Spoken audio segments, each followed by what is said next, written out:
आज हम income from salary का थोड़ा सा फॉर्मेट देखने वाले हैं, जिसके बेस पर ही हम क्वेश्चन को सॉल्व कर पाएंगे।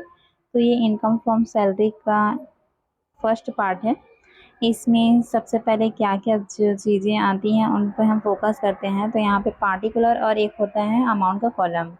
तो सबसे पहले हम यहाँ पे बेसिक सैलरी लिखते हैं। बेसिक सैलरी का अमाउंट डी मतलब dearness allowance not as per term of employment, entertainment allowance, bonus, commission, other allowance, pension, employer's contribution towards a provident fund, gratuity, leave salary, profit in lieu of salary।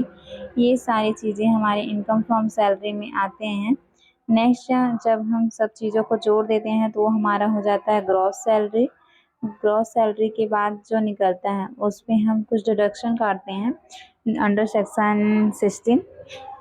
3 type के कुछ deductions हैं, जैसे कि standard deduction at 50,000। Income from salary जब calculate करते हैं तो standard deduction करता है 50,000 रुपीज़ का। और एंटरटेनमेंट अलाउंस है जो कि करता है जो एम्प्लॉई ऐसा होता है जो गवर्नमेंट जॉब करता है, उसके लिए एंटरटेनमेंट अलाउंस करता है। एंड एम्प्लॉयमेंट या फिर प्रोफेशनल टैक्स भी करता है, जब यदि हमारे क्वेश्चन में एम्प्लॉयमेंट या फिर प्रोफेशनल टैक्स दिया जाता है तो इसको भी लेस किया जाता है। तो यहाँ से जो इनकम निकलता है उसको हम बोलते हैं इनकम फ्रॉम सैलरी। नेक्स्ट हम देखते हैं इनकम फ्रॉम सैलरी में computation of salary for valuation of accommodation या computation of exempted HRA house rent allowance के बारे में हम देख लेते हैं। तो जब कभी हमें एकोमोडेशन ऑफ हाउस का ये निकालना रहता है तो हम करते हैं बेसिक सैलरी प्लस DA यानी कि as per term of employment, entertainment allowance, taxable allowance होता है, एंड बोनस और कमीशन सबको हम मर्ज कर देते हैं। तो यहाँ पे हमारे पास एक नया सैलरी निकल के आता है और वो सैलरी यहाँ पे हाउस रेंट अलाउंस से बहुत इंपॉर्टेंट होता है।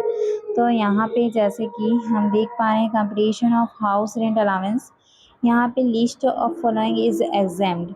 तो सबसे पहले हाउस रेंट जो रिसीव होता है जो आता है उस बैलेंस को हम देखते हैं, लिखते हैं। फिर रेंट पेड में माइनस करते हैं 10% ऑफ सैलरी। 10% ऑफ सैलरी उस वाला सैलरी जिसको हमने ऊपर ये पाँच पाँच पॉइंट से निकालेंगे, वो वाला सैलरी का 10% हम रेंट पेड में माइनस कर देंगे। और नेक्स्ट सी लाइन में लिखे हैं 40% और 50% of salary on the basis of place. मतलब जो एम्प्लॉय है वो अगर दिल्ली, मुंबई, चेन्नई या कोलकाता में रहता है तो 50% कटेगा सैलरी का।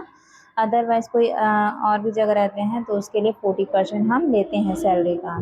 तो इस तरीके से जो इन तीनों house and received rent paid minus 10% of salary and 40% और 50% ऑफ सैलरी, इन तीनों में से जो अमाउंट लेस होगा यानी which ever less that is the house rent allowance होगा।